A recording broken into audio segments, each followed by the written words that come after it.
dear students, small students, welcome to the platform of Conceptum Academy. बहुत दिन से बहुत ज़्यादा रिक्वेस्ट आ रहा था कि मैं क्लास 10th के लिए भी वीडियो बनाऊं और फाइनली आपके रिक्वेस्ट पे मैं क्लास 10th का वीडियो बना रहा हूं बायोलॉजी का, जो आपका पहला चैप्टर है लाइफ प्रोसेस। लाइफ प्रोसेस के बारे में बात कर लेते हैं, ठीक है। देखिए लाइफ प्रोसेस क्या है कि all those processes which supports life and is involve in all the physiological functions, यानी कि हर वो फंक्शन जो लाइफ को सपोर्ट करता है या फिजियोलॉजी को सपोर्ट करता है। फिजियोलॉजी क्या है कि all the internal activities which takes place in a living organism either plant or animal to make him or her alive is called physiological activity, यानी कि शरीर को जिंदा रखने के लिए जो भी एक्टिविटीज करे जाते हैं उसको हम लोग फिजियोलॉजिकल एक्टिविटीज कहते हैं। तो ये है आपका लाइफ प्रोसेस, ठीक है। लाइफ प्रोसेस में हम लोग देख लेते हैं कि लाइफ क्या है, ठीक है।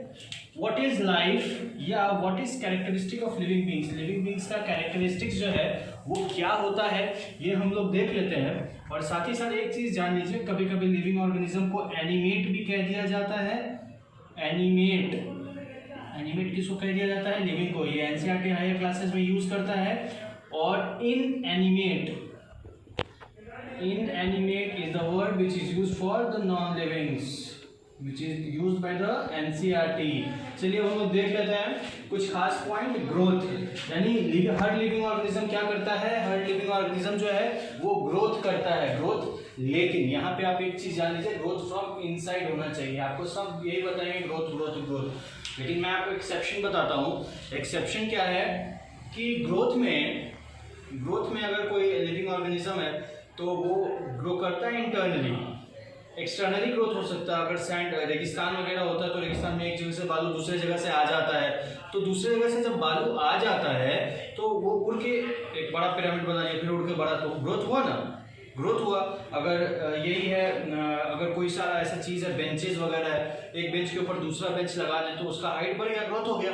लेकिन आउटसाइड में हुआ। हम लोग कैसे डिफरेंस करेंगे कि लिविंग ऑर्गेनिज्म का ग्रोथ ऐसा होता है और कैसा नॉन लिविंग का होता है? तो याद रखेंगे ग्रोथ जो है वो लिविंग ऑर्गेनिज्म में इनसाइड से होता है, ठीक है। अब मेटाबॉलिकल एक्टिविटी के बारे में देख लेते हैं। मेटाबॉलिकल एक्टिविटी क्या है? शरीर को जिंदा रखने के लिए प्लांट हो, एनिमल हो, बैक्टीरिया हो, जो भी एक्टिविटीज शरीर में होता है उसको मेटाबॉलिकल एक्टिविटीज कहा जाता है। यानी सेल को या शरीर को जिंदा रखने के लिए all those functions are called metabolical activity, ठीक है। तो हम लोग देख रहे थे कि मेटाबॉलिकल एक्टिविटी क्या होता है, यानी शरीर को, सेल को जिंदा रखने के लिए जो भी एक्टिविटीज है उसमें उसको हम लोग मेटाबॉलिकल एक्टिविटी कहते हैं। अब बात कर लेते हैं स्टिमुली। स्टिमुली क्या है कि स्टिमुली ये कि अगर मैं चींटी काटूंगा खुद को या किसी को भी तो क्या होगा? दर्द होगा, ठीक है। पॉज करते हैं। तो स्टिमुली क्या होता है? जो भी स्टिमुली, जैसे मैं बता रहा था कि जिस तरीके से चोटी अगर काटे तो मुझको दर्द होगा, ये फीलिंग नॉन लिविंग को नहीं हो सकता। कोट मार लो इसको दर्द नहीं होगा। क्यों नहीं होगा? क्योंकि नॉन लिविंग है। अब आप बोलिएगा ये तो एनिमल्स में करते हुए देखे हैं, प्लांट में नहीं देखते हैं। प्लांट में भी होता है, मैं आपको एग्जाम्पल देता हूँ। प्लांट में जो एग्जाम्पल है, एक प्लांट होता है जिसका नाम होता है मीमोसा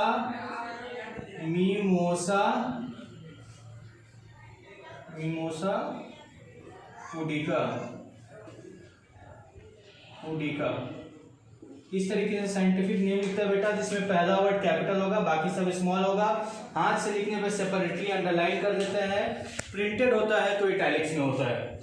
दूसरा वर्ड है, ये तो हो गया। और ये मतलब मोटा मोटा यही सारा पॉइंट्स होता है। मेटाबॉलिकल एक्टिविटीज में आपका इंजेक्शन, डाइजेशन, एक्सक्रीशन, ये सारा इसी में आ जाता है। रिप्रोडक्शन की बात करें तो रिप्रोडक्शन एक डिफाइनिंग फीचर नहीं है। हाँ जी बिल्कुल। अब आप कहें कि नॉन लिविंग ऑर्गेनिज्म तो रिप्रोडक्शन करता नहीं, ठीक है, सही बात है, नॉन लिविंग ऑर्गेनिज्म रिप्रोडक्शन नहीं करता है। लेकिन बहुत सारे ऐसे लिविंग ऑर्गेनिज्म भी तो हैं जो रिप्रोडक्शन नहीं करते। तो इसका मतलब ये नहीं है कि हम लोग कह देंगे कि वो नॉन लिविंग है। एग्जाम्पल के तौर पे जो भी कपल है जिनको बेबी नहीं होता है, जैसे इनफर्टाइल कपल्स बोल सकते हैं, इनफर्टाइल कपल्स, या फिर म्यूल का मतलब होता है खच्चर। म्यूल का मतलब क्या होता है? खच्चर होता है। और एक एग्जांपल देख ले क्या? चलिए देख ही लेते हैं।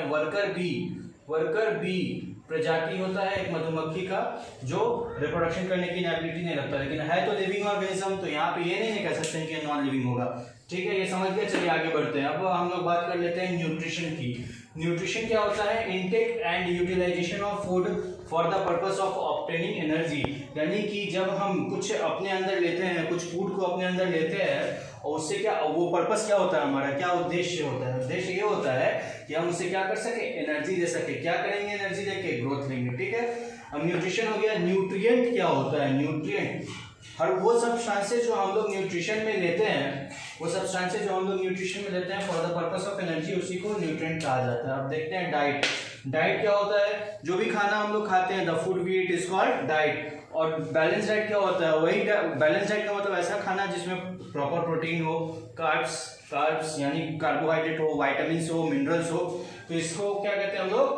Balance diet. चलिए अब देख लेते हैं न्यूट्रिशन के बारे में। न्यूट्रिशन दो तरीके का होता है, एक होता है ऑटोट्रॉफिक न्यूट्रिशन और एक होता है हेटेरोट्रॉफिक न्यूट्रिशन। ऑटोट्रॉफिक न्यूट्रिशन को मैं बोल देता हूँ डिफाइन करके। देखिए, आपको बायोलॉजी सीखना है, वर्ड को स्प्लिट करना, वर्ड को तोड़ना सीख जाइए। ऑटो का मतलब होता है सेल्फ, ऑटो का मतलब क्या होता है? सेल्फ, और ट्रॉफिक का मतलब होता है न्यूट्रिशन। तो कैसे डिफाइन करेंगे कि those organism who are dependent on self और they are not dependent on any other organism for the purpose of nutrition, या in other words सिंपली बोल सकते हैं the organisms who makes their own food with the help of sunlight वगैरह, तो उसको क्या बोल सकते हैं? ऑटोट्रॉफिक। ये किसके हेल्प से करते हैं? फोटोसिंथेसिस के हेल्प में, जो हम लोग अगले लेक्चर में देखेंगे।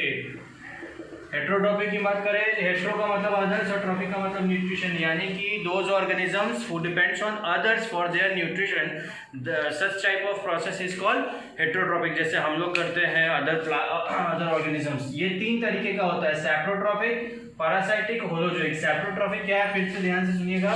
सैप्रोट्रॉफिक का मतलब है कि those organism who are dependent on dead and decaying animal for the purpose of food, उसको हम लोग सैप्रोट्रॉफिक कहते हैं। सारे का जो फूड को खाते हैं, एग्जांपल हो जाएगा फंगी, माउल्ट। पैरासाइटिक पैरासाइटिक क्या होता है? The type of nutrition in which an organism is depend on other for the purpose of food and shelter. जब कोई ऑर्गेनिज्म दूसरे ऑर्गेनिज्म पर फूड और शेल्टर दोनों के लिए डिपेंडेंट होता है, उसको हम लोग पैरासाइटिक कहते हैं। जैसे लीच और मॉस्किटो, बाल में जूं होता है, जूं को भी बोल सकते हैं। क्या होगा? वो हमारे हेयर्स को क्या बनाता है? अपना घर बनाता है, और हम स्किन से खून चूसता है, वो हो जाता है उसका फूड और शेल्टर हो गई है पैरासाइटिक। होलोजोइक क्या होता है? होलोजोइक ऐसा तरीके का न्यूट्रिशन जिसमें हम लोग दूसरे ऑर्गेनिज्म पे डिपेंडेंट तो रहते हैं और खा के फिर डाइजेस्ट करते हैं, यानी इसमें पहले इंजेक्शन होता है फिर डाइजेशन होता है। तो होलोजोइक न्यूट्रिशन का एग्जांपल हो जाएगा मैन और मंकी, यानी इसमें पहले इंजेक्शन और फिर डाइजेशन होता है और दूसरे ऑर्गेनिज्म के ऊपर डिपेंडेंट होते हैं for the purpose of food. ठीक है, अब बात कर लेते हैं। ये देखिए, ये डायग्राम आप देख सकते हैं, इसको नीचे करके देखिए, पूरा दिख रहा है पूरा।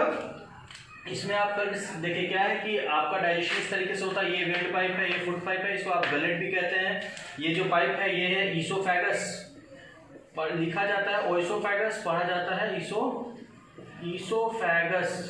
आप तो अपने बुक में देख सकते हैं ईसोफेगस से फूड। यहाँ पे भी आता है। देखिए, ये रफ डायग्राम बनाया है, इसीलिए शायद उतना अच्छा नहीं लग रहा होगा। इसको एक रफ डायग्राम है। ये आपका जे लाइक बैग लाइक स्ट्रक्चर है, स्टमक, ये लीफ लाइक स्ट्रक्चर है, पैंक्रियाज, और ये साइकिल के सीट लाइक स्ट्रक्चर है, लिवर, और ये है गॉल ब्लैडर। इसके बारे में ज़्यादा डिस्कशन हम लोग बाद में करेंगे। न्यूट्रिशन 5 तरीके का होता है, इंजेक्शन, डाइजेशन, एब्जॉर्प्शन, एसिमिलेशन और एक्सक्रीशन। ब्रीफ में इसको हम लोग पढ़ेंगे नेक्स्ट लेक्चर में। कोई भी डाउट हो कमेंट सेक्शन में पूछिए, और इसके नोट्स के लिए मुझे कांटेक्ट कर सकते हैं, मैं इसका लिंक डिस्क्रिप्शन बॉक्स में दे दूंगा।